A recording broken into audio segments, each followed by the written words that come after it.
오늘도 계속해서 인류 역사의 가장 기쁜 소식인 이 부활에 관련된 설교를 한 번 더 할 계획입니다. 예수님의 부활은 구속사와 인류 역사에서 가장 중요하고 가장 기쁜 소식입니다. 이 구속사라는 것은 하나님이 타락한 이 세상 속에서 인간을 구원해내는 역사를 구속사라고 그렇게 말하는데, 인류 역사의 구속사에서 가장 중요하고 가장 깊은 소식은 예수님의 부활입니다.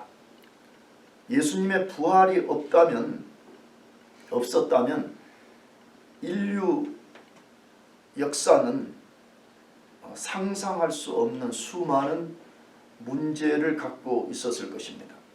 많은 문제들이 있습니다. 만약에 예수님이 이 땅에 오시지 않고 십자가에 죽으시지 않았고 부활하시지 않았다면 인류는 상상할 수 없는 많은 문제들을 안고 있었을 것입니다.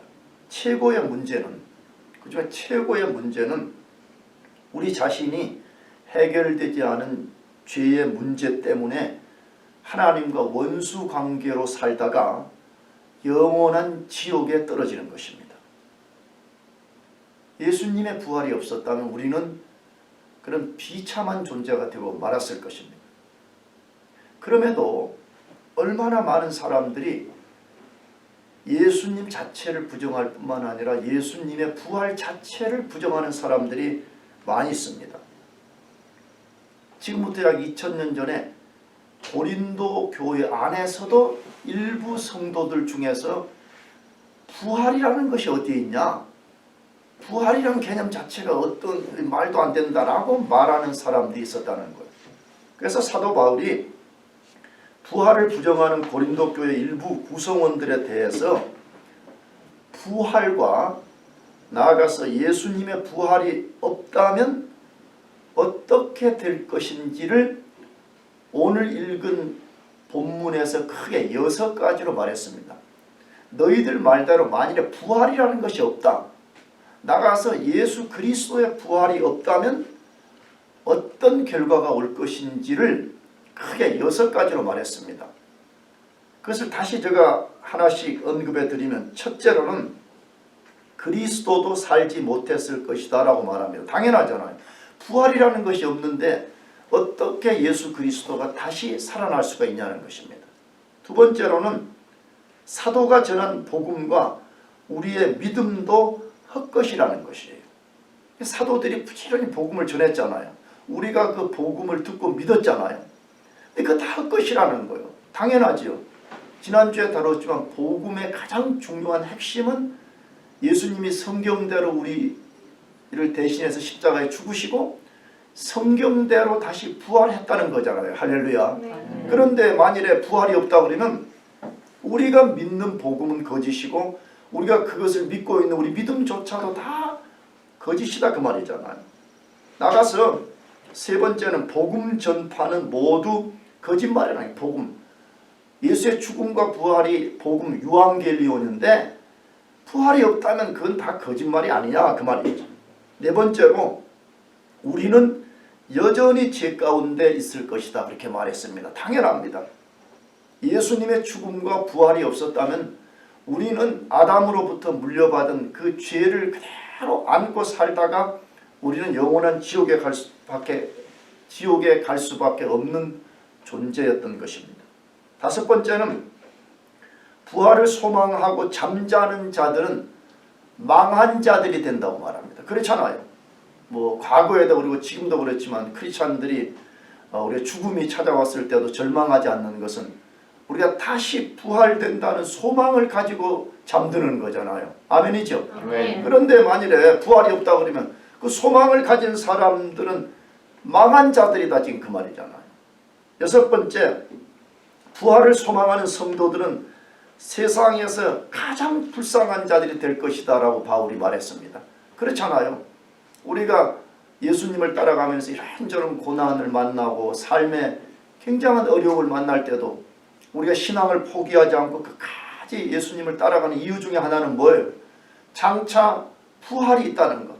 부활의 소망 때문에 우리가 그것을 믿고 고난을 이겨내고 있는데, 만일에 부활이 없다 그러면 우리는 속은 것이 되기 때문에 가장 불쌍한 자들이 될 것이다 라고 말하고 있는 것입니다. 제가 지난주 설교에서 예수님의 부활은 역사적으로 명백한 사실이고 법적으로도 명백한 사실이라는 증거를 갖고 있다고 말씀드렸습니다.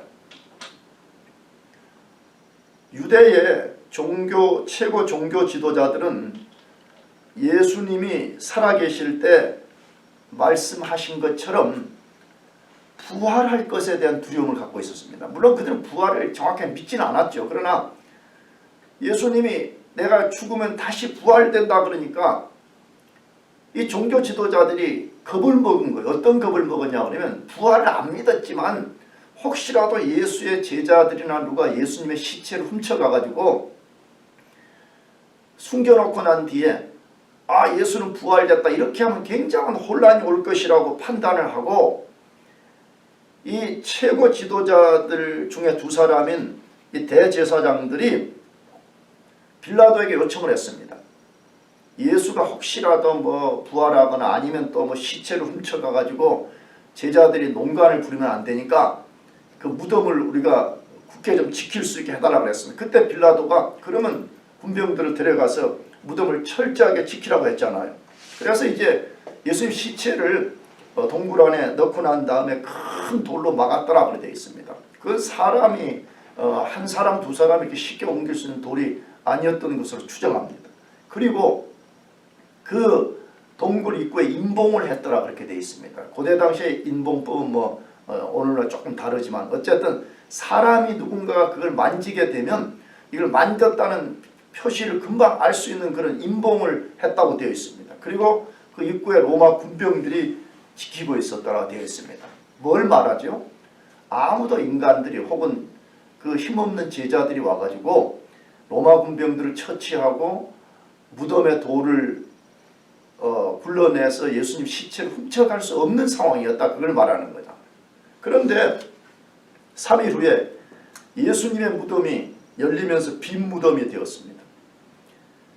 무덤을 지키던 군인들이 기가 막힌 상황을 보고 대제사장들에게 말했습니다. 대제사장들이 깜짝 놀라서 자기들이 그 상황을 수습하기 위해서 그 군인들에게 굉장히 많은 돈을 주면서 누군가가 시체를 훔쳐갔다고 거짓말을 하라고 했다라고 성경에 기록되어 있습니다. 뭘 말하고 있죠? 지금 이 모든 사실을 보면 이게 역사적 사실이고 법적으로도 부정할 수 없는 근거를 갖고 있다는 걸 말하는 거잖아요. 두 번째, 예수님의 부활이 역사적으로 법적으로 명백한 사실이라는 것은 지난주에도 말씀드렸지만 예수님의 부활을 목격한 사람이 최소한 몇 명이라고요? 500명이었습니다. 500명. 그런데 500명 중에서도 바울이 고린도전서를 쓸 당시에 그때도 부활을 목격한 사람들이 살아있었더라 그렇게 되어 있습니다. 부정할 수 없는 역사적 사실입니다. 세 번째는 예수님의 제자들이 예수님 십자가에서 죽으실 때 다 도망가 버렸습니다. 한 명도 남지 않았습니다. 다 도망가 버렸습니다. 왜? 죽음이 두려웠기 때문에. 예수님을 죽인 후에 유대 종교 지도자들이 그 다음 타겟을 제자들에게 두었습니다. 제자들이 다 도망가 버렸습니다. 그런데 우리가 성경을 끝까지 읽어보게 되면 죽음이 두려워서 도망갔던 제자들이 죽음을 두려워하지 않는 사람들로 완전히 바뀌어버렸습니다. 그리고 우리가 알지만 12명의 제자들 모두가 순교자가 됐습니다. 물론 요한 사도도 전승에 의하면 순교의 제물이 됐는데 안 죽어가지고 끝까지 살긴 했지만 다 12명 다가 순교자로 삶을 마감했습니다. 어떻게 그것이 가능했겠습니까? 죽음을 두려워해서 도망갔던 겁쟁이들이 어떻게 죽음을 두려워하지 않는 사람으로 바뀌어서 다 순교자가 됐냐 이거예요. 뭐 때문이죠? 그들이 예수님의 부활을 다 경험했습니다. 예수의 부활을 경험한 다음에 그들의 인식에 완전한 변화가 일어나게 되었습니다. 예수님이 죽었다가 다시 사신 것처럼 우리도 다시 죽었다가 산다는 것을 그들이 확신했기 때문에 죽음을 두려워하지 않는 사람들로 변해버린 것입니다. 나가서 이 고린도 전서를 쓰고 있는 바울도 예수님의 부활을 경험했습니다. 우리가 알잖아요. 유대 체계 아래서 예수님과 예수님 믿는 사람들을 사이비 종교로 여기고 그들을 죽이려고 다메섹 도상으로 가는 중에 부활하신 예수님을 직접 만나서 그가 회심하고 그리스도의 사도 제자가 되었다고 소개하고 있습니다. 그러므로 예수님의 부활은 역사적 사실입니다. 아멘. 나가서 법률적으로도 다시 말하면 이 사건을 공정한 오늘날 재판정에 이것을 맡겨서 판결을 내릴 때 이것은 법적으로 완벽한 증거를 갖고 있는 사실이다 그 말입니다. 그렇다면 예수님의 부활이 왜 인류 최대 기쁜 소식이 될까요? 세상에는 뭐 이런저런 기쁜 소식이 많이 있잖아요.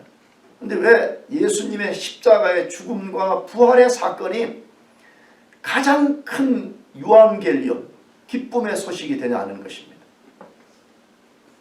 첫 번째로는 예수님의 죽음이 우리 죄를 대속했음을 하나님이 인정하신 증거이기 때문에 그렇습니다.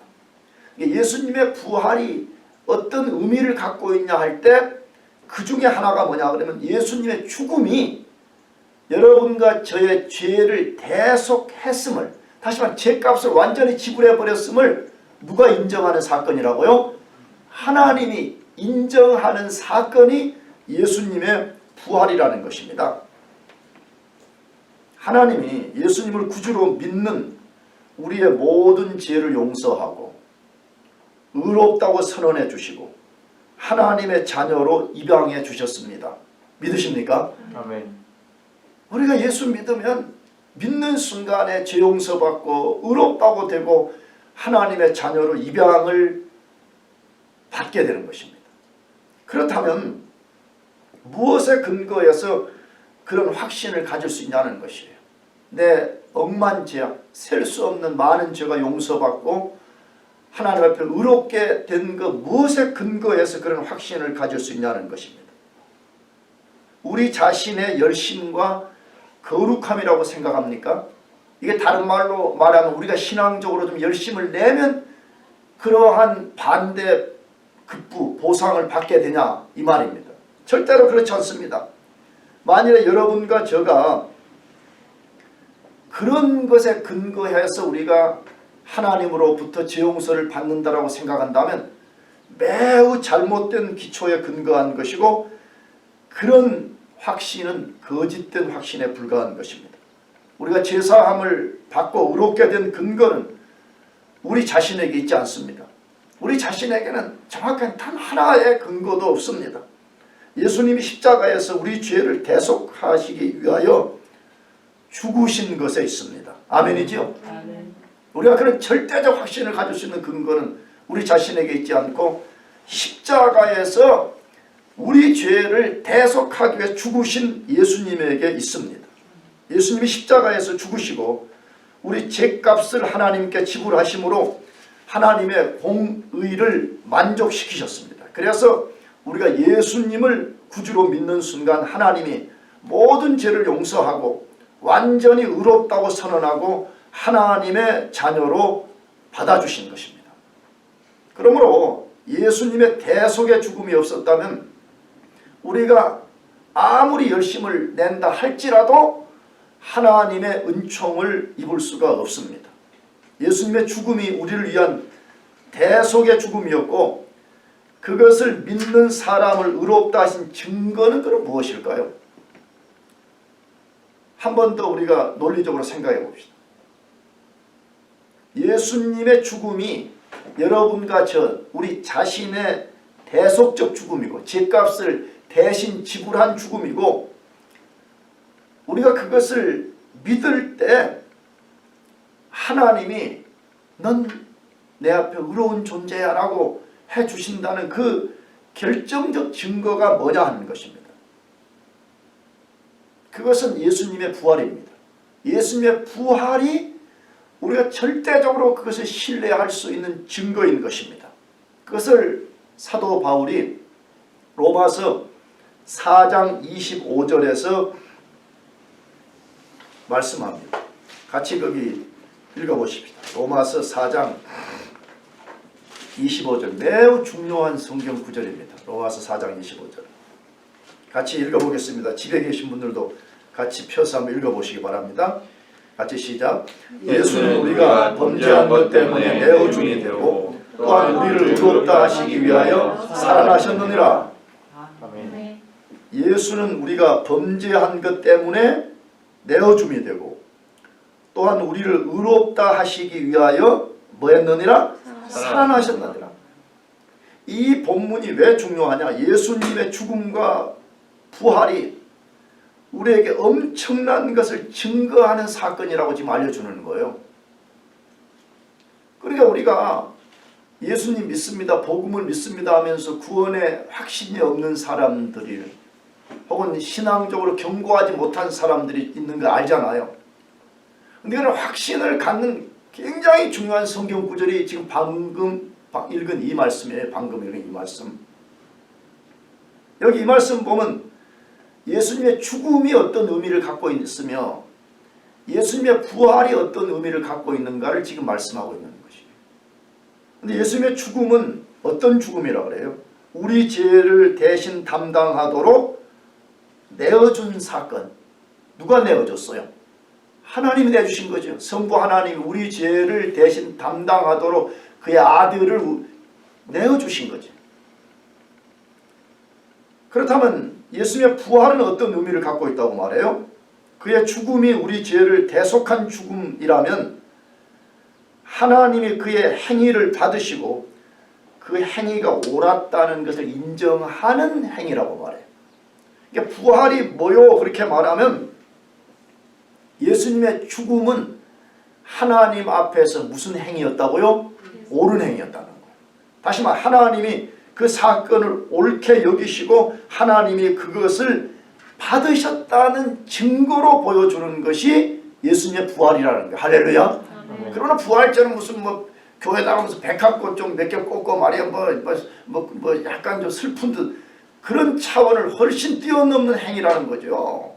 예수의 부활이 뭐요? 그렇게 말하면 예수님이 우리 죄를 십자가에 죽으셨는데 그 죽으신 행위 자체를 하나님이 받으시고 이제 우리를 의롭게 하는 완전한 길을 열으셨다는 행위, 선포, 그것이라고 말씀하고 있습니다. 그러므로 누구든지 예수님을 구주로 믿으면 죽음과 부활에 근거해서 하나님의 죄를 용서하고 의롭다고 선언해 주십니다. 그래서 사도 바울이 예수님의 부활이 우리의 의롭다함을 위하여 살아나신 사건이라고 계속 지금 여러 성경에서 반복하는 거예요. 예수님의 부활은 예수 믿는 우리를 하나님이 뭐하다고 선언하셨다고요? 의롭다고 선언하신 사건이라는 것을 강조하는 것이에요. 이것을 바꿔 말하면 만일 예수님이 부활하지 않았다면 예수님의 죽음은 자기 죄 때문에 죽은 것이고 자기 죄 때문에 죽은 것이기 때문에 부활되지도 못했을 뿐만 아니라 그것은 하나님이 받으신 사건이 아니라는 말과 똑같은 것입니다. 그런데 우리가 알지만 예수님은 3일 만에 다시 살아나셨습니다. 그것은 역사적 사실이고 법적으로도 부정할 수 없는 명백한 사실인 것입니다. 그러므로 예수님의 부활은 그의 죽음이 우리의 죄값을 지불한 죽음이었고 하나님이 그것을 받으셨다는 강력한 증거가 됩니다. 이것을 믿으시기 바랍니다. 저는 이 사건을 늘 마음속에 생각하면서 이것을 깊이 간직하려고 하는 것이 뭐냐 그러면 텔레비전을 보다가 뉴스 같은데 죄 지은 사람들이 말해요. 이제 어떻게 하면 자기 무죄를 증명해 보기 위해서 아니면 조금이라도 죄의 어떤 것을 좀 드러내서 형벌을 적게 받으려고 온갖 변호사들을 동원하고 온갖 돈을 동원하면서 발버둥을 치는 것을 보면서 저는 뭘 생각하냐 그러면 마지막 날 우주의 대심판주이신 하나님 앞에 섰을 때에 도대체 이 사람들이 어떻게 할까 그런 생각을 너무 많이 하는 거예요. 그러면서 여러분 우리가 평상시 때는 그런 것이 덜 중요한 것처럼 보여줘도요. 막상 재판장 앞에 가서 재판을 받을 때는요. 얼마나 이런 것이 중요해요. 근데 우주의 재판장 앞에 가서 우리가 섰을 때에 우리가 죄 용서 받고 의롭게 되고 하나님 자녀되던 모든 근거는 우리 자신에게 있지 않고 예수님의 죽음과 부활에 있습니다. 할렐루야. 그러므로 이것을 우리가 믿고 이것을 항상 간직하고 우리가 살아야 되는 것입니다. 그러므로 여러분과 제가 신앙생활을 하고 또 살아가다가 보면 잘할 때도 있지만 우리가 좀 뭘 잘못하거나 그러면 우리 양심이 우리를 참소하잖아. 넌 죄인이야. 또 사단이 아주 교활하게 알아차리고 우리 양심에 계속해서 참소를 하잖아요. 너 같은 인간이 무슨 하나님의 자녀냐, 너 같은 인간이 무슨 목사냐, 이런 식으로 참소를 하면서 우리 안에 기쁨을 다 빼앗아 가버려서 우리가 낙심하고 좌절을 경험할 때가 많이 있잖아요. 여러분 그때 우리가 다시 일어서는 최고의 비결은 뭐예요? 음악을 많이 들으면 되는 거예요?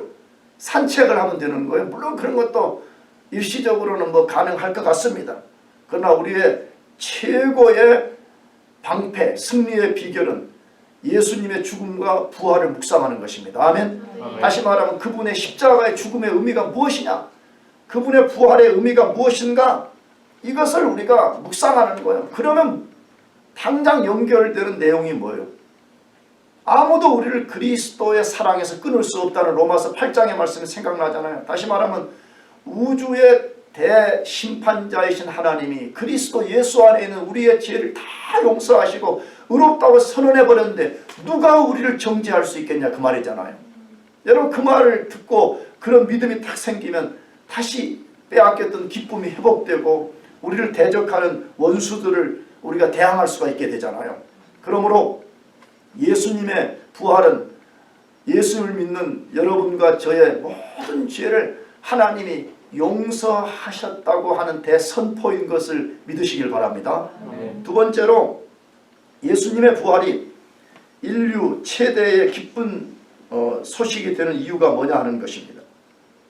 예수님을 구주로 믿는 사람들을 부활의 능력으로 살게 하신 증거이기 때문에 그렇습니다. 예수님의 부활은 뭘 보여주는 것이요? 그렇게 말할 때 두 번째로는 예수 믿는 사람들은 이제부터 무슨 능력으로 살게 한다고요? 부활의 능력을 갖고 살도록 하기 위해서 예수님이 부활하셨다는 것입니다. 거듭난 그리스도인들이 죄를 이기고 세상을 이기고 마귀를 이길 수 있는 근거가 무엇입니까? 저는 여기 하나 더 추가해서 말하고 싶어요. 심지어 코로나19를 이길 수 있는 근거가 무엇입니까? 뭐 여러분도 뉴스 봤겠지만 지난주에 워싱턴 DC 에리아의 그 코로나 바이러스에 걸린 목사님이 신은 하나님은 코로나보다 위대하다 선언했는데 코로나로 돌아가셔 버렸어요. 그래가지고 조롱자들이 야 목사가 무슨 하나님이 코로나보다 위대하다고 큰소리 뻥뻥 쳤는데 어떻게 목사가 죽을 수 있냐 이런 식으로 조롱을 하는 거죠. 근데 저는 완전히 다르게 해석했습니다. 예수 믿는 사람도 코로나 걸릴 수 있습니다. 아멘이죠. 아니 물론 걸리라는 이야기가 아닌데 동의하시는죠? 아니 그러면 지금 미국에 뭐 수만 명이 죽었는데 다 불신자만 죽은 게 아니잖아요. 얼마나 많은 크리스찬도 죽었어요. 크리스찬도 코로나 경계하지 않으면 걸리는 거예요. 그러나 우리가 코로나를 초월할 수 있는 근거가 있다 이 말이에요. 그게 뭐죠? 우리는 죽어도 다시 뭐한다? 산다. 이 부활의 소망 때문에 불신자들이 볼 때는 그 목사님이 좀 황당무계하게 보일지 몰라도 큰 소리를 치는 거예요. 저도 뭐 좋은 믿음은 아니지만 저도 그런 믿음이 있습니다. 코로나 걸려서 괜히 무슨 가족들 힘들게 하고 뭐 성도들 힘들게 할 게 와서 경계하는 거지. 만일에 코로나 걸려 죽으면 우리는 지난주에 말씀드렸죠. 죽으면 최소한 어디라고요? 천국. 천국. 할렐루야. 네. 죽으면 최소한 천국이에요. 최소한. 그렇기 때문에 성경은 거듭난 그리스도인들을 향해서 두려워하지 말아라. 강하고 담대하라. 마귀를 대적하라. 승리의 확신을 가지라고 반복해서 말씀합니다. 그렇다면 이런 강하고 담대하고 마귀를 대적하고 승리의 확신을 가지라고 하는 근거는 뭐냐 이거예요. 뭐 때문에 성경은 계속 두려워하지 말라고 그렇게 하냐 이거예요. 저 언제가 설교 때 말씀드렸죠. 구약과 신약 성경 안에는 두려워하지 말라라는 말과 관련된 두려워하지 말아라 하는 이것이 365번 나와요. 성경에 매일매일 우리 보고 두려워하지 말라는 것이에요. 그러면 두려워하지 말라는 근거가 뭐냐 하는 거예요.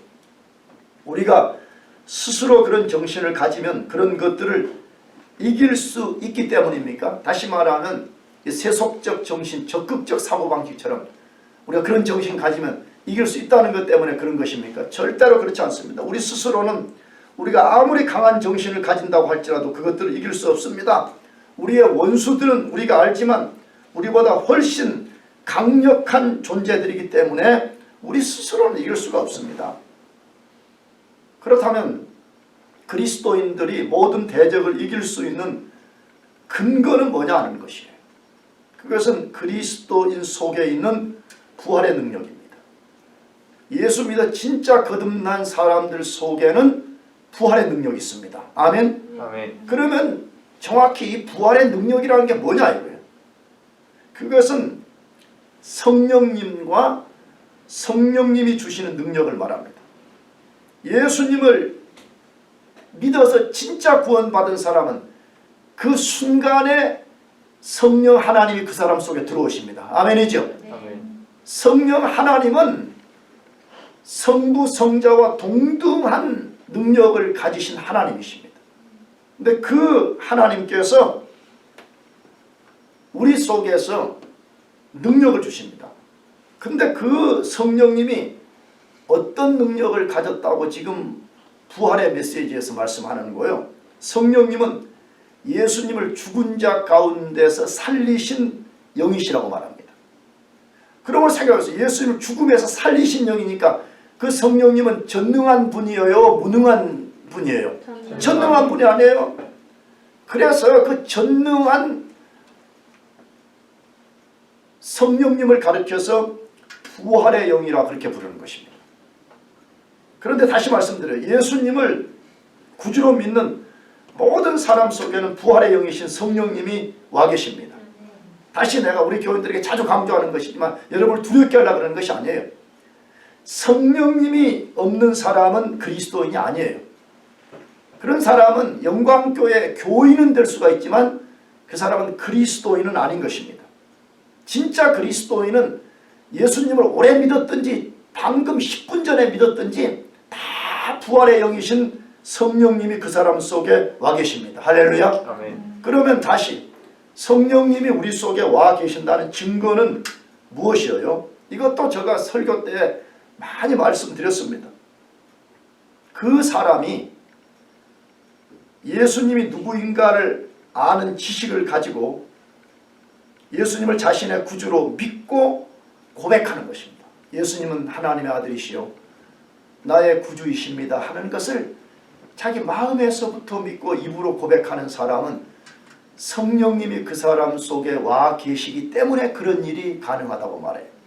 그것을 고린도전서 12장 3절에서 말씀하는데 제가 읽어드리겠습니다. 그러므로 내가 너희에게 알리노니 하나님의 영으로 말하는 자는 누구든지 예수를 저주할 자라 하지 아니하고 또 성령으로 아니하고는 누구든지 예수님을 주시라 할 수 없느니라.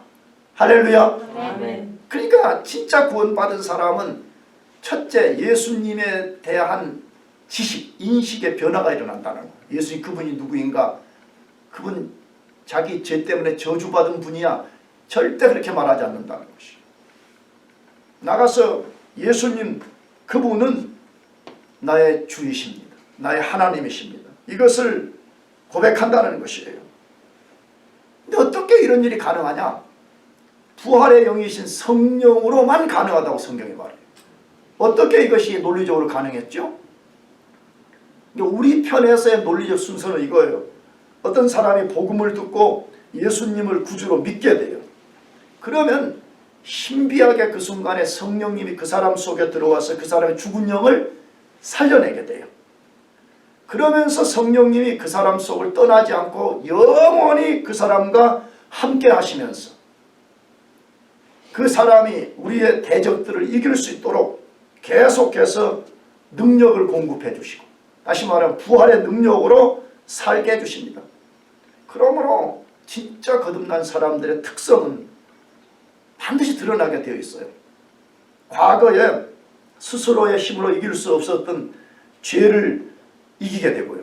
물론 완벽하게는 아니지만 점점점 죄를 미워하고 죄와 싸워서 이기게 되는 역사가 일어나게 되고, 세상과 마귀를 이기게 되는 역사가 일어나게 되고, 삶이 아무리 힘들어도 완전히 무너지지 않고 다시 오뚜기처럼 일어나는 그런 역사를 갖게 되는 것입니다. 그렇다면 성령님이 그런 일을 우리 속에서 해주시는 능력의 증거가 뭐냐 하는 것이에요. 진짜 성령님이 우리 속에서 그런 일을 이론적으로만 아니고 실제적으로 해주신다는 증거가 뭐냐 하는 것이에요. 그것은 성령님이 예수님을 죽은 자 가운데 살리신 능력의 영이기 때문에 그렇습니다. 아까도 말씀드렸죠. 만일에 성령님이 예수님을 살려내지 못했다, 그러면 우리 속에 와 계신 성령님은 능력의 영이 아닌 것입니다. 근데 성령님이 예수님을 죽은 자 가운데 살리신 영이기 때문에 그분은 전능한 부활의 영이십니다. 그러므로 누구든지 성령을 모시고 있으면 능력 있게 살 수 있습니다. 할렐루야.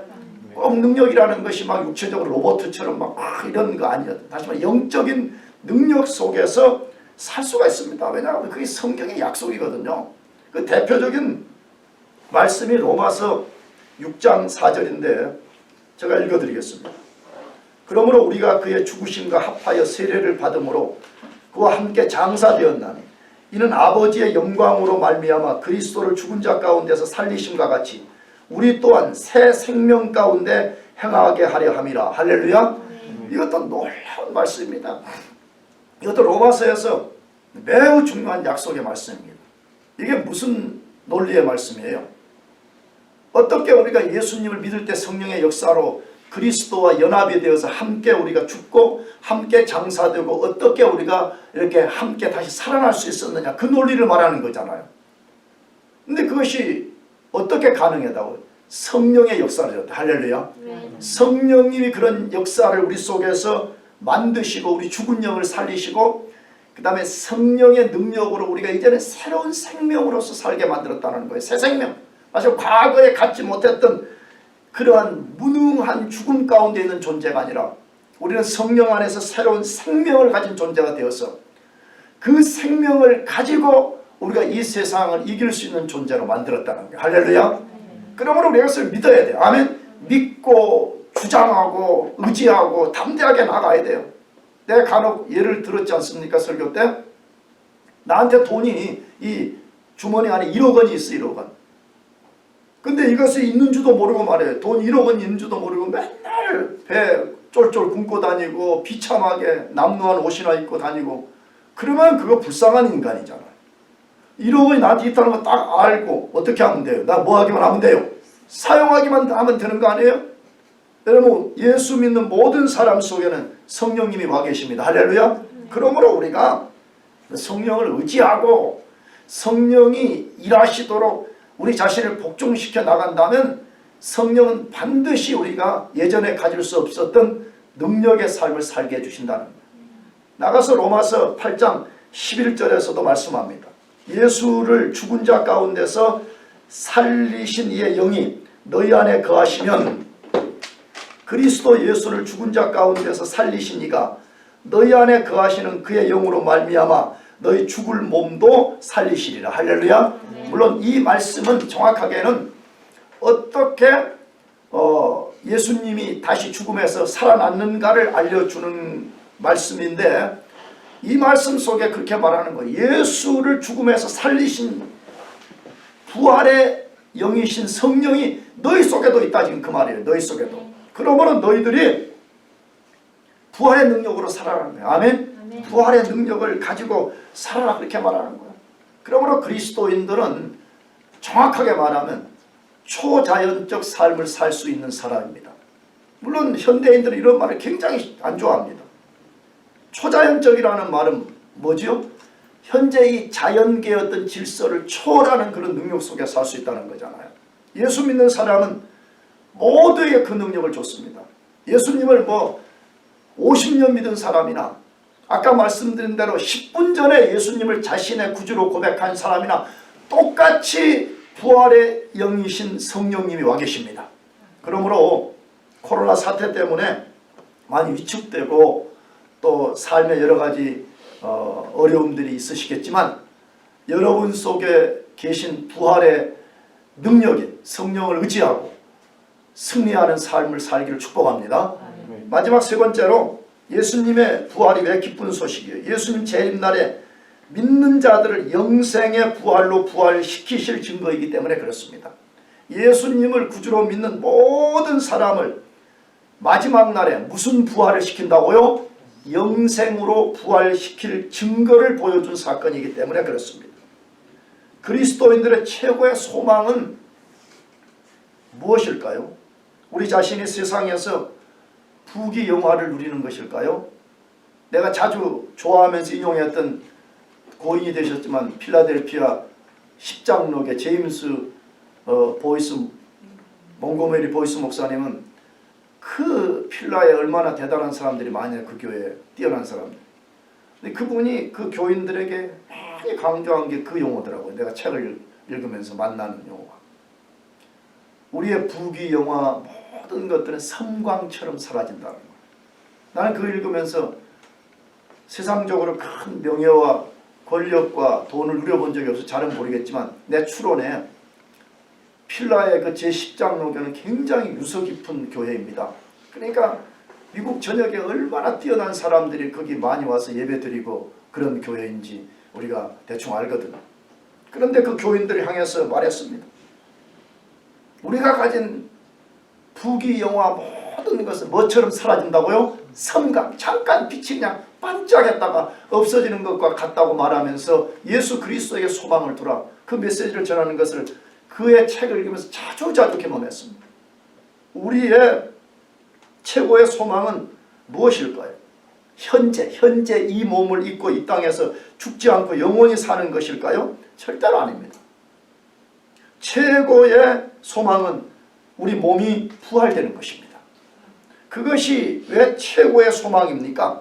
왜 우리 몸이 부활되는 것이 최고의 소망이고 그걸 최고의 소망으로 삼아야 되냐는 것이에요. 첫째로는 부활이 없이는 현재 우리 몸 안에 남아있는 죄를 완전히 제거할 길이 없기 때문입니다. 우리는 예수를 믿는 순간에 아담과 연결된 죄의 사슬에서부터는 우리 완전히 끊어졌습니다. 할렐루야. 그래서 우리가 자유케 됐다고 말하는 거예요. 그런데 문제는 우리 몸 안에 아직 옛 죄의 잔재가 남아있어서 그것이 자꾸 우리를 괴롭히는 것이거든요. 그게 우리를 여러 가지 고통 가운데로 끌고 가는 것이거든요. 그러므로 몸의 부활을 통해서만 우리 몸 안에 남아있는 죄를 완전히 제거하게 되는데, 만일 우리가 부활되지 않는다면 우리는 그 남아있는 옛 죄의 잔재들 때문에 계속해서 고난을 받는 삶을 살게 되기 때문에 그렇습니다. 두 번째로는 예수님을 믿을 때 이미 부활된 우리 영이 새 몸과 결합될 길이 없기 때문에 그렇습니다. 예수님을 믿으면 영은 그 순간에 부활되었습니다. 할렐루야. 그래서 요한계시는 첫째 부활에 참여하는 자는 복되도다 그렇게 말했잖아요. 그 첫째 부활은 우리 영의 중생을 그렇게 가르치는 거예요. 근데 우리 영은 이미 다 부활되었어요. 근데 문제는 이 부활된 영에 합당한 새 몸이 필요한데, 만일에 우리가 몸이 부활되지 않는다 그러면 영은 부활이 됐는데 몸은 옛 장막을 덧입고 있는 비참함 속에 살고 있는 것이에요. 세 번째로 왜 부활이 최고의 소망이 되어야 돼요? 부활의 영과 부활된 몸이 완전히 이제 결합이 되어서 영원하신 하나님 앞에서 진정한 자유와 생명을 누려야 되는데, 만일에 부활이 없다면 그걸 누릴 길이 없는 것입니다. 다시 말하면 부활이 없다면 그리스도인의 구속과 영화는 완성될 수 없다는 말입니다. 그래서 사도 바울은 고린도전서 15장 19절에서 만일 부활이 없다면 그리스도인은 모든 사람들 중에서 가장 불쌍한 자라 그렇게 말하는 것입니다. 그러나 우리 그리스도인은 반드시 다시 부활됩니다. 할렐루야. 그러나 우리가 동시에 알아야 될 것은 예수님을 믿지 않는 사람들도 예수님 재림날에 부활될 것입니다. 그러나 그리스도인과 전혀 다른 부활로 나온다고 말해. 그래서 요한복음 5장 29절에서 이렇게 말씀합니다. 선한 일을 행하는 자는 생명의 부활로, 악한 일을 행하는 자는 심판의 부활로 나오리라 라고 되어 있습니다. 선한 일을 행한 자는 생명의 부활, 악한 일을 행한 자는 무슨 부활로 나온다고요? 심판의 부활로 나온다고. 그러면 여기 선한 일과 악한 일이 뭐예요? 그것은 바울 서신의 용어로는 선한 일은 예수님을 구주로 믿는 것입니다. 아멘. 그의 의로움을 덧입는 행위를 말합니다. 악한 일은 뭐예요? 예수님을 자신의 구주로 영접하지 않는 것입니다. 예수 그리스도의 의로움을 덧입지 않는 사람들입니다. 그런 사람들은 심판의 부활로 나온다. 부활되긴 해요. 근데 왜 부활되냐? 심판받기 위해서 나온다는 거예요. 왜 하나님 그렇게 하시는 것이죠? 예수님을 거부했기 때문에 자기 죄 문제, 자기 죄값을 지옥에 가서 영원히 지불하기 위해서 부활되어야 된다라고 말하고 있습니다. 그렇다면 마지막으로 그리스도인이 반드시 부활된다는 증거는 무엇입니까? 그것은 예수님의 부활입니다. 누구 부활이라고요? 예수님의 부활입니다. 예수님의 부활이 우리가 반드시 부활된다는 증거입니다. 왜 그렇습니까? 그것을 고린도 후서 5장 4절에서 5절로 증거해 주고 있습니다. 참으로 이 장막에 있는 우리가 짐진 것 같이 탄식하는 것은 벗고자 함이 아니요 오히려 덧입고자 함이니 죽을 것이 생명의 삼킨 바 되게 하려 함이라. 곧 이것을 우리에게 이루게 하시고 보증으로 성령을 우리에게 주신 이는 하나님이시니라. 할렐루야. 자, 이 사도 바울은 우리 그리스도인들이 죽음을 통해서 이루어야 되는 최고의 목표가 하나 있다고 말해. 근데 그것이 뭐냐면 죽음을 통해서 우리가 우리의 영이 우리의 몸으로부터 이렇게 빠져나가는 것이 목표가 아니라고 말해. 플라톤 철학에서는 몸은 악한 거니까 우리 영이 여기서 빠져나가야 된다는 걸 가르치는데 바울은 아니라고 말해. 그럼 바울의 최고의 목표는 뭐냐 그러면 우리의 영이 우리 몸에서 빠져나가는 것이 아니라 새로운 몸을 덧입는 것이라 그렇게 말해요. 그 새로운 몸이 바로 뭘 말하는 거예요? 부활을 말하는 거예요. 우리 현재의 이 남아있는 죄성을 가진 이 몸이 완전히 부활체로 바뀌어서 우리 영이 완전하게 새로운 부활된 몸을 덧입는 그것이 우리의 궁극적 목표라고 그렇게 말하고 있는 것이에요. 근데 그런 일이 어떻게 가능하냐는 거예요. 어떻게 우리 영이 부활될 새 몸을 입을 수 있냐라고 말할 때 마지막으로 뭐라고 했어요? 곧 이것을 우리에게 이루게 하시고 보증으로 성령을 우리에게 주신 이는 누구시니라? 하나님이시니라. 뭘 말해요? 바울의 용어대로 하게 되면 예수님과 우리의 부활은 꼭 이 나무에 열매를 거두는 것과 같다라고 소개했잖아요. 나무를 심어놔요. 첫 열매가 열려요.